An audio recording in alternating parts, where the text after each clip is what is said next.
Hey guys, if you're experiencing the discord.exe application error on your Windows 10 or 11 system, you can fix this issue using a set of reliable Windows commands. First, click the Windows Start button, type CMD, right-click on Command Prompt, and select Run as Administrator. Please note that the commands we're about to run may take some time to complete, so patience is important. Once the command prompt is open, type the following command and press Enter.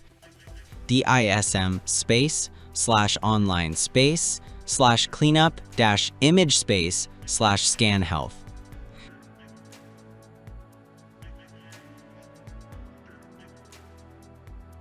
After it finishes, enter the next command.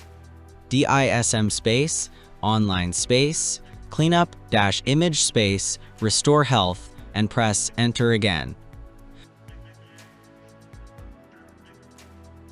Once that completes, type the final command sfc /scannow and press Enter.